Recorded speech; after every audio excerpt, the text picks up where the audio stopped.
estamos otra vez en Adviento, preparándonos para la Navidad, reflexionando acerca de esta venida del Señor. Justamente Adviento significa, como ya sabemos, venida. Esperamos al Señor para esta Navidad. Y tratando de buscar algo para meditar, para reflexionar en estos días, me pareció que podía ser de provecho aquello que dice el Señor ante Pilato. Yo para esto he nacido y para esto he venido al mundo, para dar testimonio de la verdad.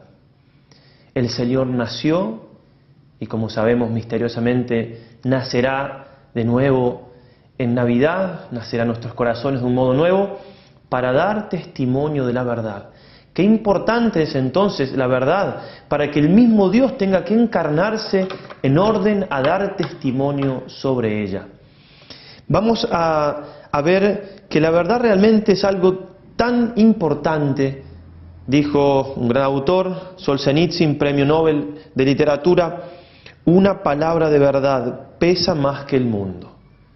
Trataremos entonces acerca de la verdad de la cual Jesús vino a dar testimonio en 3 puntos. La primera plática la dedicaremos a hablar sobre la verdad acerca de Dios.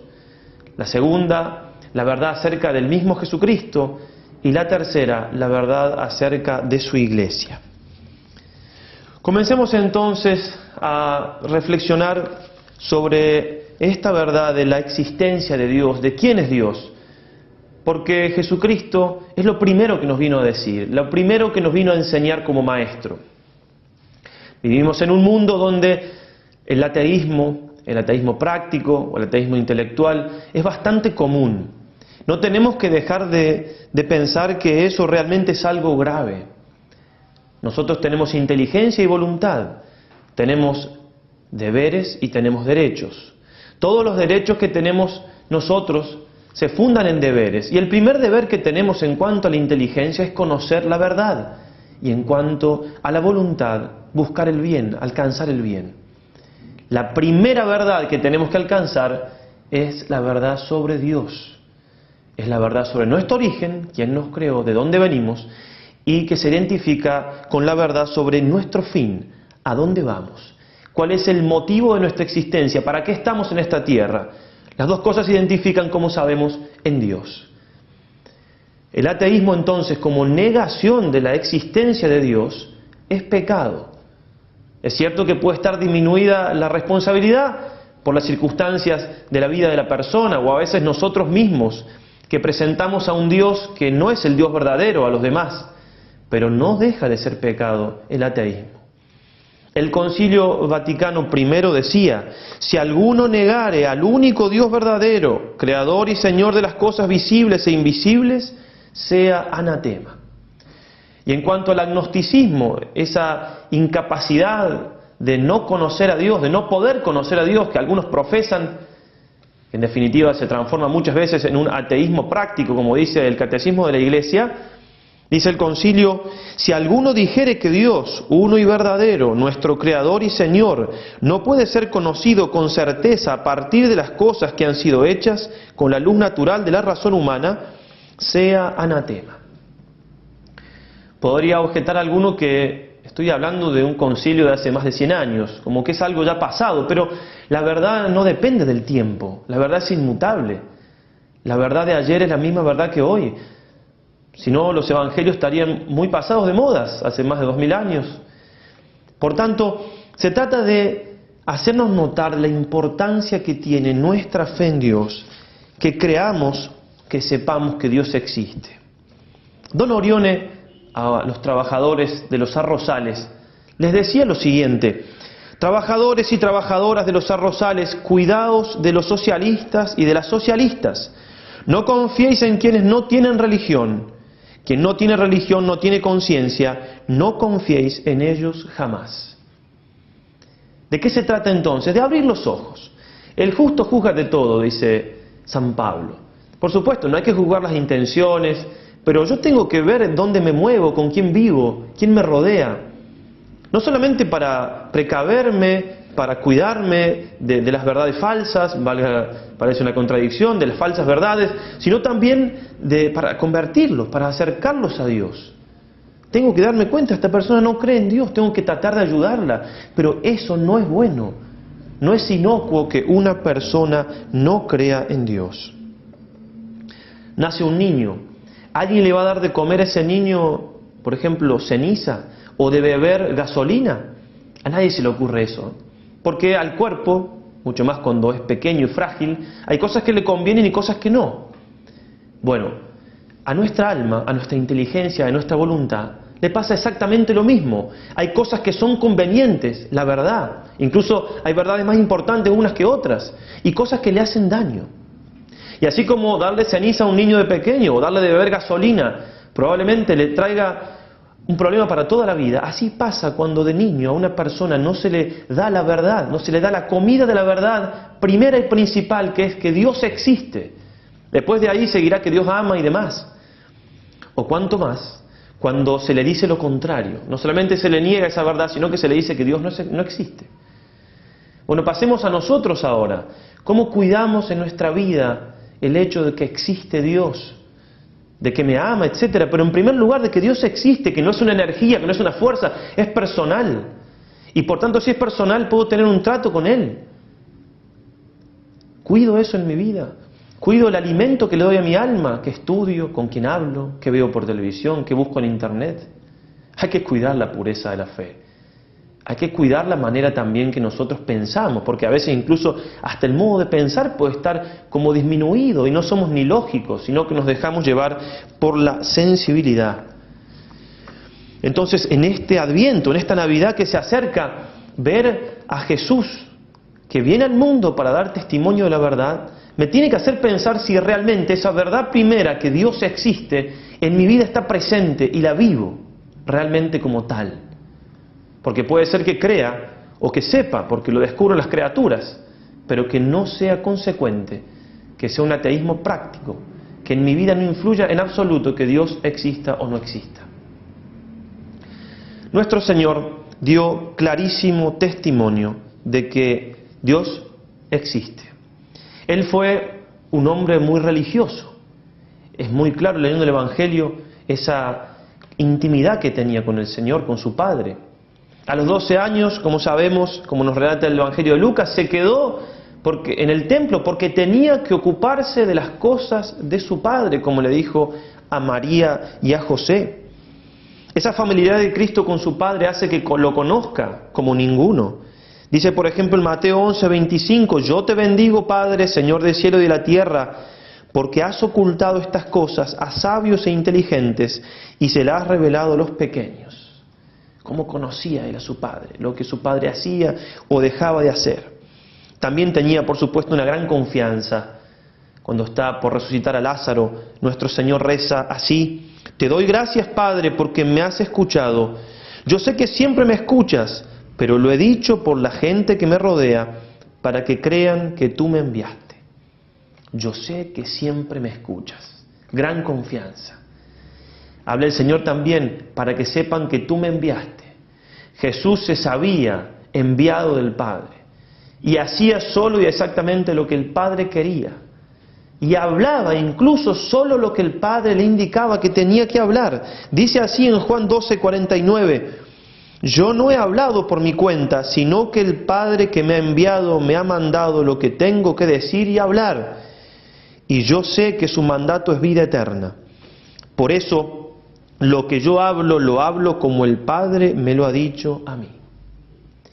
Conocía a su Padre, tenía gran familiaridad con Él, tenía confianza en Él. En definitiva, lo amaba. Y ese amor se muestra también claramente en el hecho de que el Señor cumple a la perfección, desde su encarnación hasta su muerte en la cruz, la voluntad de su Padre.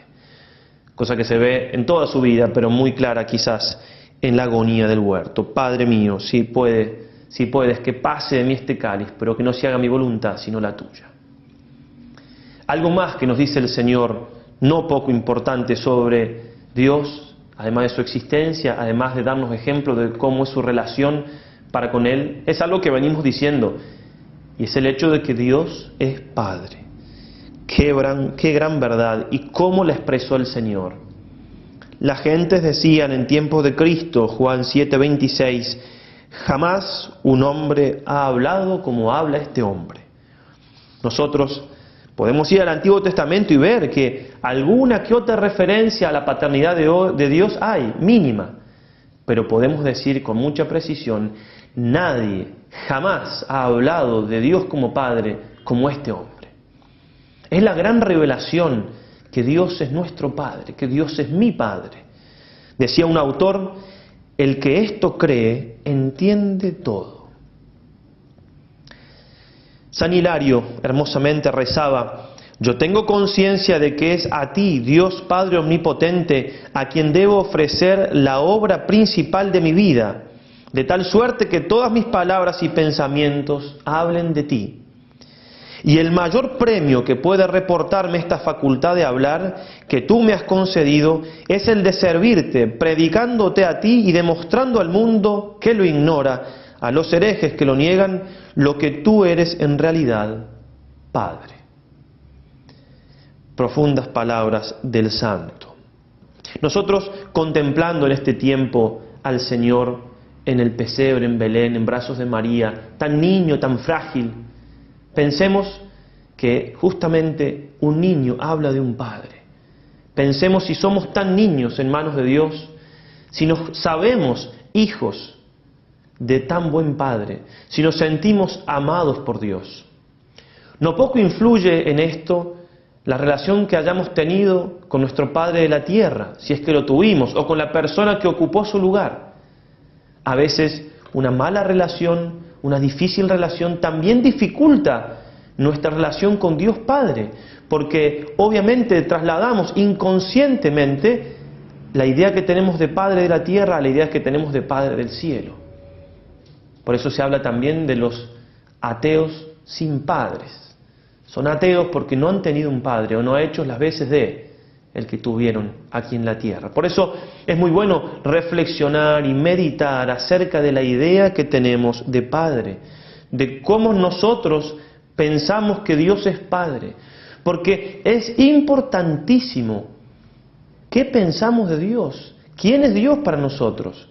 Y ahí viene el Señor a aclararnos con todas las letras de que Dios es Padre, un Padre que ama como ninguno. La ternura de Dios Padre es imposible de poder expresar.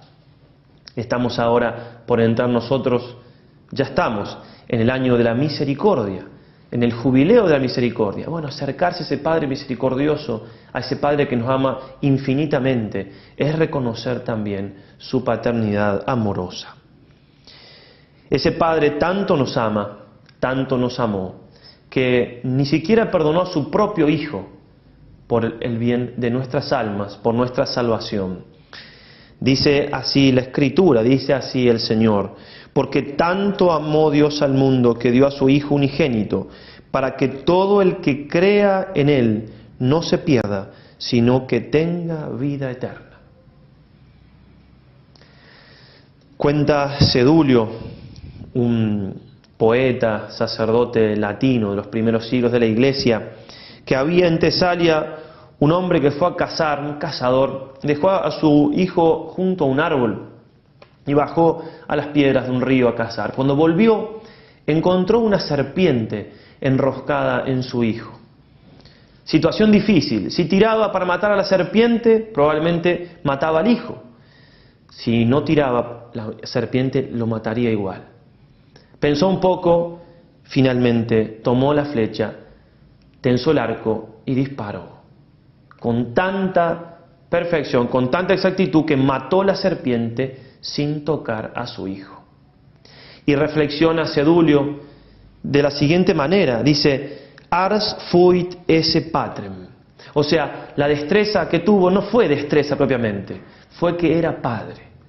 Ser papá de ese hijo le dio la exactitud en el tiro. Y lo aplica a una gran verdad teológica. Es la siguiente.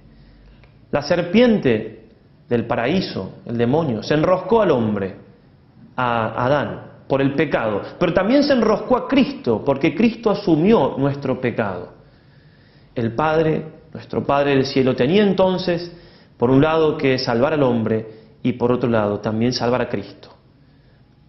Tiró la flecha, la saeta. Al hombre lo trató como si fuera hijo y destruyó la serpiente sin tocar al hombre. Pero a su hijo, a Jesús, al tirar la flecha, no solamente mató a la serpiente, sino que lo traspasó de parte a parte en la cruz. Mostró que era Padre con nosotros y no lo mostró con su Hijo unigénito. Le vamos a pedir a nuestra Madre del Cielo, a quien encomendamos siempre estas charlas, este retiro, que nos dé la gracia entonces, ella que vivió esa filiación, ese reconocer a Dios como Padre, también lo aprendió de su Hijo, por supuesto, que nos dé la gracia en este Adviento, en esta Navidad, de crecer en esa hermosísima verdad, en esa profundísima verdad de que Dios es nuestro Padre, de que aprendamos a entregarnos en sus manos, como lo hizo Jesús, que aprendamos a hacer su voluntad, como también lo hizo Jesús y lo hizo María, que aprendamos en definitiva la gran alegría que es tener un Padre. A veces se piensa que la fe, que las verdades, incluso los dogmas, como que van coartando nuestra vida, como que van haciéndonos cada vez menos libres, más tristes, menos plenos. Y es exactamente lo contrario. Cuando un agnóstico, por ejemplo, dice soy agnóstico, no se da cuenta que es lo mismo que decir en el plano físico soy manco, soy ciego. Porque está negando que su inteligencia tiene una capacidad que realmente la tiene, y es la capacidad de conocer la verdad. Así, en este hecho de que Dios existe, de que Dios nos ama, de que Dios es Padre, todo esto nos eleva, nos plenifica. Como dice el Señor, conoceréis la verdad y la verdad os hará libre. Que María entonces, nuestra Madre del Cielo, la Virgen del Adviento, nos conceda poder profundizar en todo esto y que esto entonces nos acerque más a Dios nuestro Padre.